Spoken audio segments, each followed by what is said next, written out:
ไม่สูงค่ะเมื่อได้เป็นวันที่27เหลือนโทนที่5ปี2026ในตอนแรกข่าวใส่หมอหอมมีข่าว2ตอนที่มาเปิ้นเผาค่ะตอนที่1ย่อกาตั้งเป็นอีโบลาแพร่แห้งไว้เมื่อเหลียวในก้นอันถังเทิมว่าที่จะย่อกาตั้งเป็นในเหตุลูกซิงสายใจกว่าในมีสองปากปลายเหย้าในข่าวเที่ยงโหนึงค่ะเสียงล้านขายหมูปิ้งเนิร์จีหมูกระทะค่ะเนาะตั้งขึ้นในมีก้นมากินในก่อนตั้งเปิ้นได้ก่อเฮาค่ะมาถ่อมด้วยข่าวโหในอ่อนตั้งค่ะเมื่อวันที่25เดือนธันวาคมที่5ปี2026ที่ป่นมานั้นอยู่ที่โพน้ำในหลวงของการลงฝ่ายป้ายอยู่หลีลมฟ้า WHO ไล่ออกมาลาดว่าระวังแพเติ้นเจอแมงอีโบลาในมันแพร่ไว้แห้งหนาเฮ็ดจังไหนนะตีเมืองของโกเลยดังอยู่กันดาเฮ็ดจังไหนคะปยก็ในตอนตาได้รับมือไหลนั่นในสำป้อมไข่ขำไหลเหี่ยวค่ะ ก็เปอว่าก้นเป็นในมันนำแห้งอาลาเสียก็ก้นที่อันทางเทิมว่าติดจับเจอแม่งอันในเสโลเซงสายใจกว่านั้นก็มีเหย่าสองปากปลายเศร้าก็นะคะตั้งฝ่ายผู้ปุ้นพ่อนเขาลาดว่าเขาในก็ไล่ออกข้าวตั้งกว่าดีของโกค่ะเนาะในวันที่26เนี่ยค่ะโคมป้าตั้งอันเจ้าหน้าที่ฝ่ายป้าอยู่หลีของการร้อง WHO เฮ็ดจังไหนคะเปิดดากว่ากดทัดร้องตั้งไล่หัวย้อยย่ำอันในเกิดขึ้นเป็นอยู่พ่องย่ามมื้อเหลียวในในวันที่25นั่นนะที่เมืองยูกันดาเนี่ยก็มีหลวงครบรอบหันก้นที่จับเจอแมงดาเป็นอีโบลาแทง2ก่อค่ะเมื่อเหลียวในที่ยูกันดาในเนี่ยมีก้นเป็นที่อันไรรับรองยืนยันยาวทั้งหมด7ก่อเฮ็ดจังไหนลองในก็เป็นลองดีอันลีไม่ใจว่าเมืองอันอยู่ไว้หิมห้อมของโกนั่นมีตื้อทางตีตั้งเป็นแน่จังแพ้เข้ามาสู่จุก็เปิ้นนั้นแลกึ่งดีแลคับขึงหาไล่ตั้งเกียรติกลางหนังไว้ไพ่ในยาวค่ะ ตั้งโครงการลงฝ่ายป้ายอยู่ในลมฟ้าเปิ้นผ่าว่าลวงแพนล่ามเจอแมงอีโบลาในปอกำในในขณะมันเป็นสายเจอพันธุ์โบนดีโบโยนะคะเป็นสายเจอพันธุ์ที่อันหาหยาบเฮ็ดจังไหนอะค่ะเสียก็ได้เรียกว่าเป็นในเงาลายคึกคักฝ่ายป้ายอยู่หลีลมฟ้าก็วาละเหย้าเฮ็ดจังไหนคะเนาะเปิดตาเตก้มกำหนังหือยอกกะตั้งเป็นเตรียมแพล่ามหนังกวางๆขวางๆนั่นแต่ก็มันเป็นรองหยาบไว้ในย้อนก็เพราะว่าที่ใน เจดอนอีดูลีและร่างเจดอนนอทคีโวของเมืองของโกนั่นไหนมันมีหลวงอ่ำรอดเพศสูงเฮ็ดจังเนี่ยเลอสินั่นก็ยังอ่ำไปมียาแห้กังกำซือตอนใดย่อกะตั้งเป็นอันในจังไหนข้อมูลตอนในกอคาลิปิมาดีห้องการค้ามติชนออกไว้ค่ะในกอเตเลยว่าเป็นรองใหญ่ขนมพี่น้องเฮาค่ะอันอยู่สร้างเศร้าไว้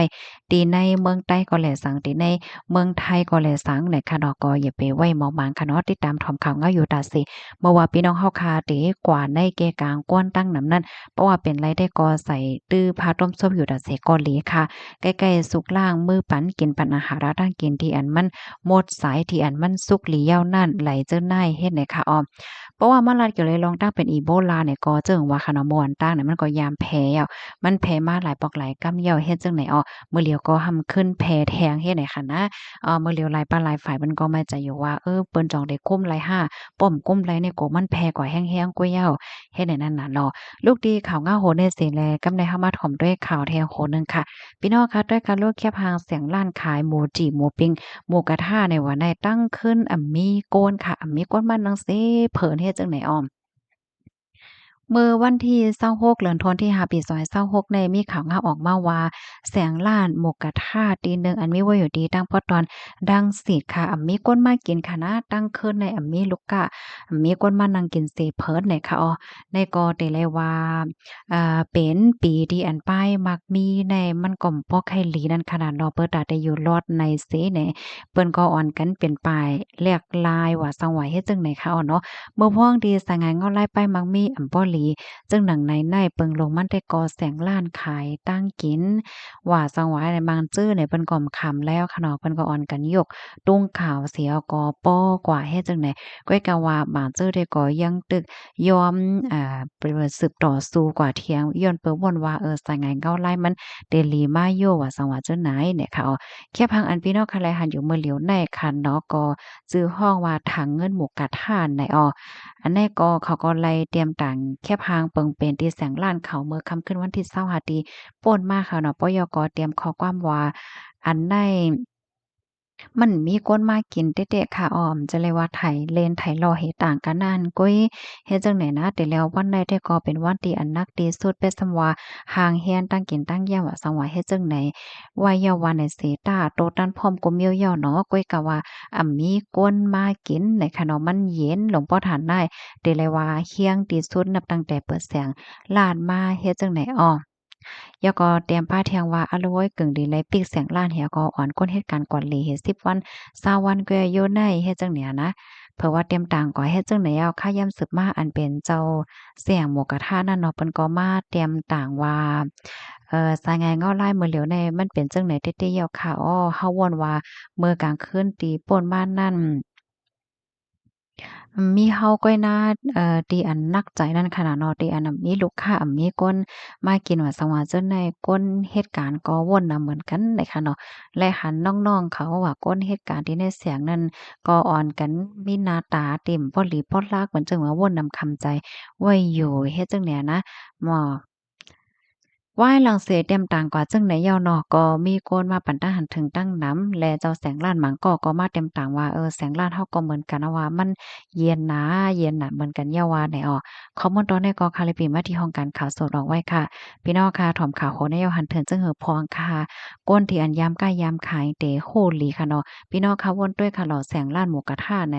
ตาเดหางเฮียนเนี่ยมันก็ง่ายค่ะเนาะซื้อมา เน้อว่าปลาว่ากงว่าเฮ็ดน้ำจิ้มว่ากูสำเสียนเปิงเฮ็ดจั่งเนี่ยเนาะก่อนเอาตั้งข้าวยามแล้วก็ไหลลงเงินตื่นให้กว่าซื้อว่าสังว่าเฮ็ดจั่งเนี่ยมื้อแล้วของกินของย่ำเนี่ยก็มีหางแฮ้นหมดอะก้อยก็ว่ามีไผมากินบ่มีไผมากินก็ตั้งกินตั้งยามมันก็มันก็เตเหลือว่าอยู่เฮ็ดจั่งไหนตั้งน้ำเฮ็ดให้นั่นน่ะเนาะ ลงในแต่ก็มันปันตอนสอนจึงหือไหนเนาะตอนตาพี่น้องแห่งการยานเมืองก้นเหตุการณ์ค่ะเนาะเมื่อพ้องที่มีการมีงานเฮ็ดอยู่นั่นสอนว่ากามหลีเนาะเข้าใจเหตุการณ์เข้าใจกอดการโดยเจ้าเก่าไว้ลีๆค่ะเพชรซัมวาที่มีปัญหาจอมก้นอันเหตุการณ์จอมกัน5อำแม่นกัน5คัดกัน5แล้วจังไหนก็ให้เยียนเอาไหนเอาข้อที่2ค่ะเข้าใจเก็บหอมตอมจูงเงินตองไว้ค่ะเมื่อพ้องที่มีการมีเงินเข้าในคณะ ย้อนว่ากาคองกากินกาเยี่ยมกาวัดแล้วจังได๋ค่ะเนาะมันก็หลบปันเงินว่าเฮ็ดไหนค่ะอ้อ